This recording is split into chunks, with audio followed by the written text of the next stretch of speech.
आज सेमीकंडक्टर्स का जो प्रोग्राम आज लॉन्च किया गया है, मैं समझता हूँ कि ये वक्त की अहम तरीन ज़रूरत थी। पाकिस्तान डिजिटल जो अथॉरिटी है वो मार्ज वजूद में आ चुकी है। फेडरल बोर्ड ऑफ रेवेन्यू मुकम्मल तौर पर 100% उसको डिजिटाइज किया जा रहा है। सेमीकंडक्टर प्रोग्राम वक्त की जरूरत, पाकिस्तान के मुस्तकबिल और नौजवान नस्ल का मंसूबा है।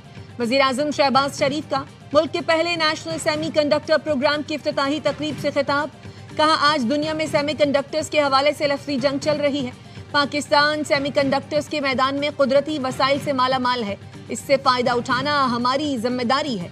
तकरीब में नायब वज़ीर-ए-आज़म इसहाक़ डार, वज़ीर IT शिज़ा फातिमा, वज़ीर मनसूबाबंदी एहसन इकबाल भी शरीक हुए।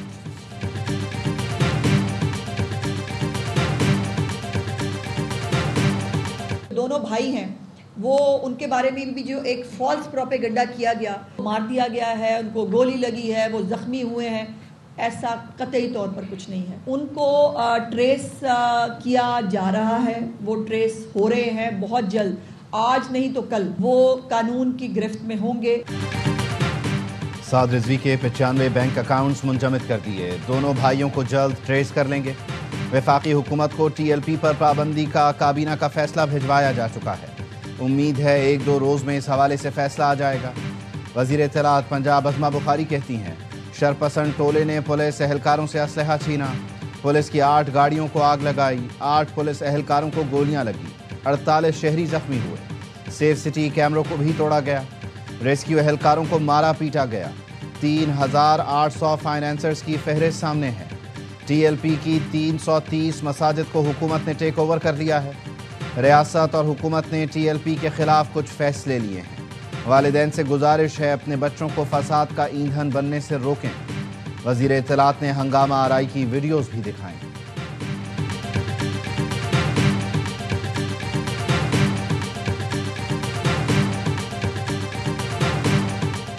कच्चे के 50 डाकू सरेंडर करके कौमी धारे में शामिल होने के लिए तैयार।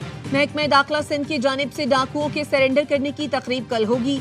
सिंध हुकूमत ने डाकुओं के सरेंडर करने की पॉलिसी सदर मुमलकत की हिदायत पर मंजूर की। वज़ीर दाखिला सिंध ज़ियाउल हसन लंजार तकरीब में शरीक होंगे।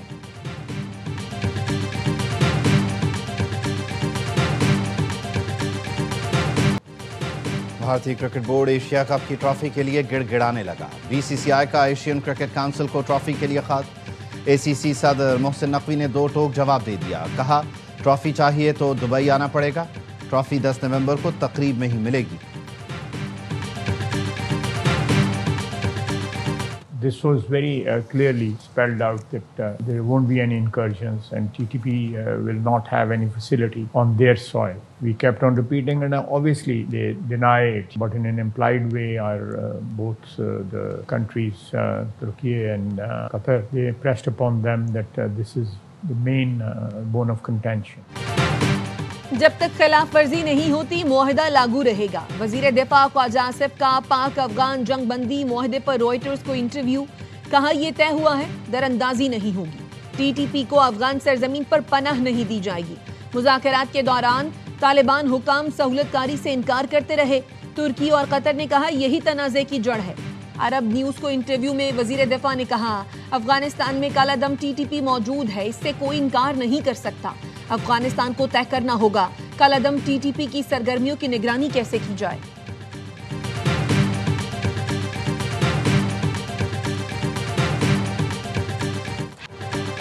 रूस का पाकिस्तान और अफगानिस्तान के दरमियान जंगबंदी मुआहदे का खैर मकदम। दोनों ममालिक पर ताउन बढ़ाने पर जोर। रूसी वजारत खारजा का कहना है, काबुल और इस्लामाबाद के दरमियान मुज़ाकरात अमन की बुनियाद हैं। सियासी और सफारती ज़राए से इख्तलाफात हल करने का आज़म काबिल तहसीन है। इंसदादे दहशतगर्दी के मैदान में 2 तरफ़ा ताउन में वुसअत लाई जाए। कतर और तुर्की की सालिसी में मुआहदा खुश आइंद है।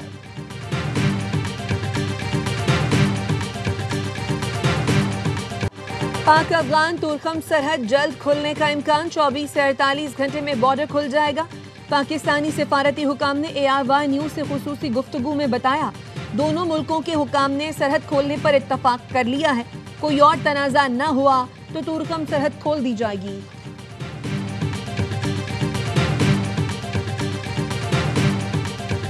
पाकिस्तान पीपल्स पार्टी ने कोई 1 माह की मोहलत नहीं दी है। 1 माह के बाद सेंट्रल एग्जीक्यूटिव कमेटी की मीटिंग होनी है। हमने कुछ चीज़ें डिस्कस की हैं। प्रेसिडेंट ज़रदारी साहब को पूरी सीसी ने जो है वो इख्तियार दिया है कि आप जाकर बात करें, बातचीत करें। पहले भी दिया था, तो हमने कहा इस चीज़ों को जो हमारे जो चीज़ें हैं उनको हम दोबारा रिवाइव करेंगे। 1 महीने के बाद सीसी की मीटिंग करेंगे, कोई मोहलत उसमें नहीं है। वफाक को 1 माह की मोहलत नहीं दी, कुछ मामलात पर हुकूमत से बातचीत की है। सीसी ने सदर जरदारी को हुकूमत से बातचीत का इख्तियार दिया है। 1 माह बाद फिर इजलास में नजरसानी करेंगे। गवर्नर खैबर पख्तूनख्वा फैसल करीम कुंडी कहते हैं, वजीर दाखिला मोहसिन नकवी ने बताया वफाक ने खैबर पख्तूनख्वा को कुछ गाड़ियाँ दी, वजीर आला ने गाड़ियाँ वापस भेज दी। सूबाई हुकूमत से रिपोर्ट मांगी है कि गाड़ियों में क्या नकाइस थे।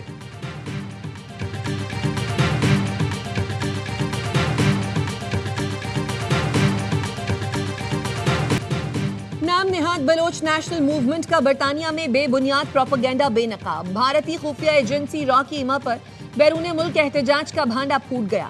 खातून सहाफ़ी के सवालात पर मुजाहिरीन जहरी के मौजूदा हालात से लाइल्म निकले।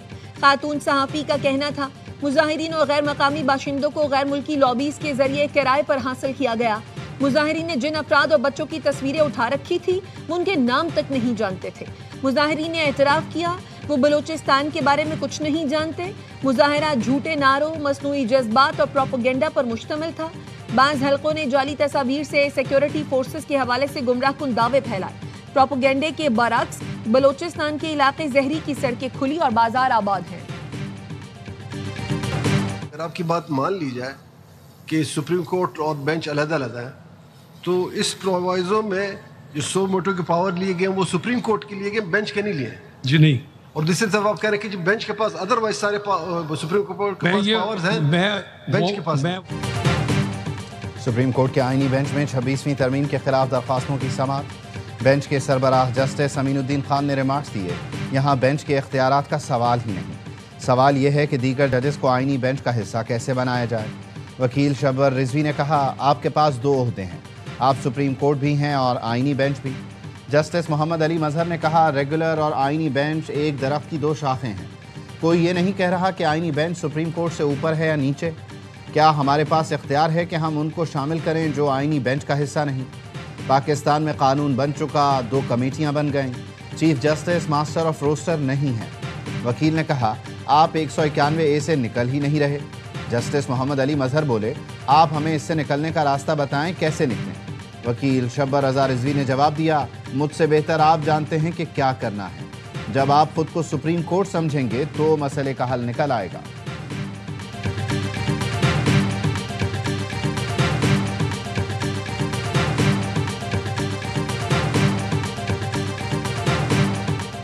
ऑपोजिशन का महमूद खान अचकजई पर इजहार एतमाद 74 अरकान के दस्तखत के साथ बतौर ऑपोजिशन लीडर नामजदगी की दरखास्त कौमी असम्बली में जमा करवा दी। Chief whip opposition Malik Amir Dogar ने स्पीकर कौमी असम्बली को खत लिख दिया, मुअक्कफ अपनाया। महमूद अचकजई की बतौर ऑपोजिशन लीडर तकर्रुरी का अमल मुकम्मल किया जाए।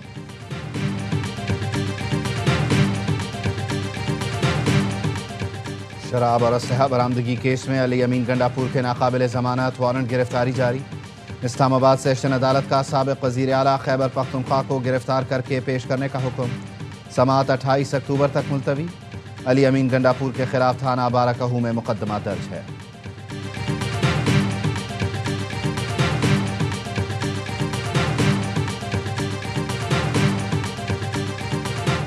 गवर्नमेंट पे हमने जो प्रेशर बनाया हुआ था, उस प्रेशर को ख़त्म करने में जिस जमात ने किरदार अदा किया है वो जमात इस्लामी है। उस जमात ने कराची पर सौदा किया और सौदा करके जो है ये निज़ाम पूरे सूबे पर मुसल्लत कर दिया। जमात इस्लामी ने कराची का सौदा करके बल्दियाती निज़ाम मुसल्लत कराया। वज़ीर आला सिंध कराची में रोड कटिंग के पैसों पर इंक्वायरी कराएं, इनके अकाउंट्स मुंजमद कराएं। Opposition leader Sindh assembly Ali Khurshidi कहते हैं, कराची के डिस्ट्रिक्ट सेंट्रल के मोहल्लों और सड़कों का हाल गजा जैसा है, पता नहीं कितने बकरे काटने पड़ेंगे तो रेड लाइन मंसूबा चलेगा।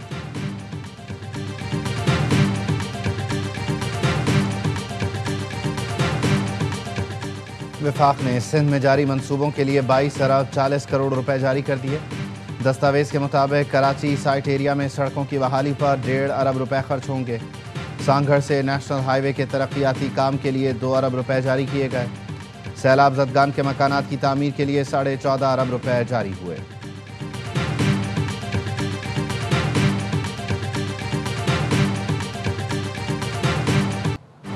टैक्स अदायगी में तनख्वाहदार तबका फिर बाजी ले गया। रवा माली साल की पहली सहमाही के दौरान तनख्वाहदार तबके ने 130 अरब रुपए टैक्स अदा किया, जो गुज़श्ता साल की सहमाही की निस्बत 20 अरब रुपए ज्यादा है।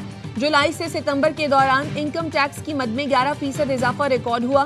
सेल्स टैक्स में 13% ग्रोथ हुई।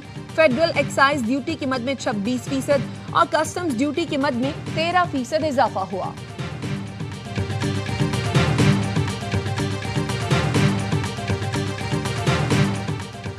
कराची बल्दिया टाउन गुलशन मजदूर के करीब मिनी बस की जद में आकर 6 साला बच्ची जान बहक। पुलिस का कहना है रिक्शे में सवार बच्ची अचानक रिक्शे से गिरी और पीछे आती मिनी बस की जद में आ गई। बस ड्राइवर को हिरासत में ले लिया गया। कराची की कौसर नियाजी कॉलोनी में 2 बहनें कत्ल, गर्दन कटी लाशें घर से मिली। पुलिस के मुताबिक दोनों कमसिन बेटियों को बाप ने कत्ल किया। पुलिस ने मुलजिम अकबर को गिरफ्तार कर लिया। इब्तदाई तफ्तीश में पता चला मुलजिम कर्ज और बेरोजगारी के बाइस दबाव का शिकार था। मुलजिम 6 बच्चों का बाप है। मुल्क में पोलियो का एक और केस सामने आ गया। NIH जराये का कहना है पोलियो केस खैबर पख्तूनख्वा के जिला तुरगर से रिपोर्ट हुआ।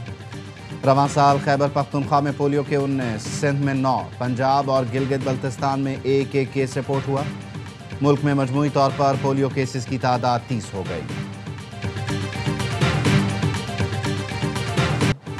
दुनिया के आलूदा तरीन शहरों में लाहौर आज भी दूसरे नंबर पर। Air quality index 267 record. Lahore की फजा इंसानी सेहत के लिए इंतहाई मुज़र करार। भारतीय दारुल हुकूमत दिल्ली का पहला number. Air quality index 535 record किया गया। मुंबई 172 पार्टिकुलेट मैटर्स के साथ तीसरे और कोलकाता 170 पार्टिकुलेट मैटर्स के साथ चौथे नंबर पर है।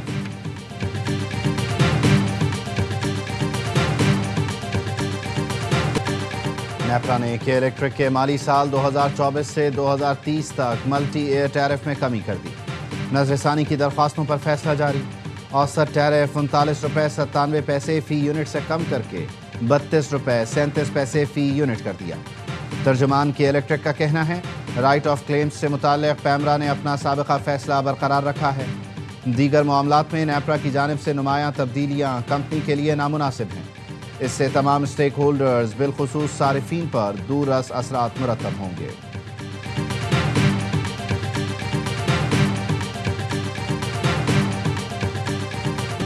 इसराइल की जानिब से गजा में जंग बंदी की खिलाफ वर्जियां जारी। गजा हुकाम का कहना है इसराइल ने मजीद 2 हमले किए जिनमें 4 फलस्तीनी शहीद हुए। जंग बंदी के बाद से इसराइल अब तक 102 फलस्तीनियों को शहीद कर चुका। 230 फलस्तीनी जख्मी हुए। तुर्क माहिरीन बाकी यरगमालियों की लाशों की तलाश के लिए गजा पहुंच गए। खलीलुल हैया की सरबराही में हमास का वफ्द काहिरा में है। अमरीकी नायब सदर JD वेंस आज इसराइल पहुंचेंगे।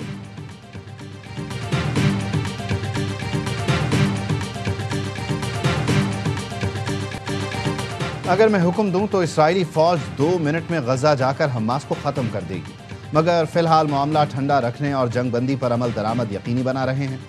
अमरीकी सदर डोनाल्ड ट्रंप की व्हाइट हाउस में सहाफ़ियों से गुफ्तगू। कहा हमास से एक मुआहिदा किया है और तवक्को है वो अच्छा बर्ताव करेंगे, लेकिन अगर ऐसा ना हुआ तो हमास को ख़त्म करना पड़ेगा। मेरे गजा अमन मंसूबे को बैनुल-अक़वामी सतह पर वसी हिमायत हासिल है। कनाडा के वज़ीर आज़म कहते हैं नेतन्याहू कनाडा आए तो उन्हें गिरफ्तार कर लिया जाएगा। फ़लस्तीनी रियासत को तस्लीम करना मेरी पॉलिसी में तरजीह रही है। 2 रियासती हल ज़रूरी है।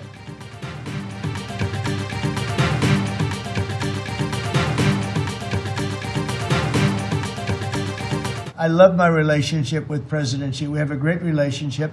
I believe after we leave South Korea, we'll be there together. They don't do business with us. I think China's in big trouble. I don't want them to be in big trouble. I want them to thrive, but we have to thrive together. I think that China will come to the table and make a very fair deal, because if they don't, they're going to be paying us 157% in tariffs.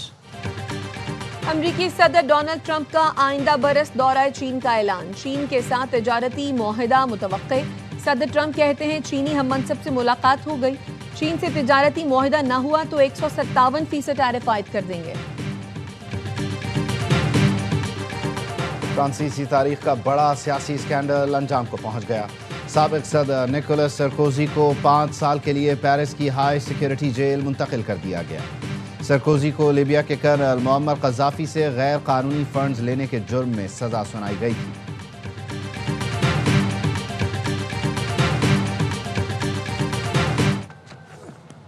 Oh, that's a beauty. That really is a beauty, and yes, given out. Catch it! Catch it is the call. That's got to be out. Saud Shakil caps it. Rawalpindi test का दूसरा रोज जनूबी Africa की पहली innings में batting जारी। 2 विकेटें 54 run पर गिर गईं। कप्तान एडन मरकरम 32 रन बनाकर साजिद खान की गेंद पर आउट हुए। रियान रिकल्टन 14 रन पर शाहीन आफरीदी का शिकार बने। पाकिस्तान टीम पहली इनिंग्स में 333 रन बनाकर आउट हो गई। कप्तान शान मसूद 87 और सऊद शकील 66 रन बनाकर नुमाया रहे। अब्दुल्ला शफीक ने 57 और सलमान आगा ने 45 रन बनाए। केशव महाराज ने 7 खिलाड़ियों को आउट किया। मैच बराह रास्त ए स्पोर्ट्स पर दिखाया जा रहा है।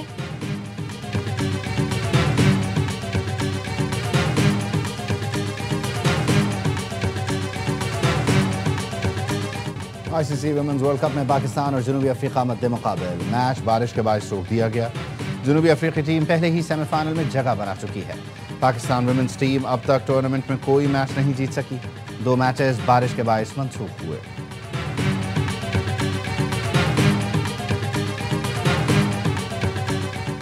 और पीसीबी का नेशनल क्रिकेट स्टेडियम कराची की अपग्रेडेशन का फैसला। जराये का कहना है आइंदा माह से तामीराती काम का बाकायदा आगाज हो जाएगा। पुराने स्टैंड्स को गिराकर रीमॉडलिंग की जाएगी। नेशनल स्टेडियम के इंक्लोजर्स का डिजाइन कज़ाफी स्टेडियम से मिलता जुलता होगा। पीसीबी ने लाहौर, कराची, रावलपिंडी में स्टेडियम्स की अपग्रेडेशन के लिए 18 अरब रुपए मुख्तस किए थे।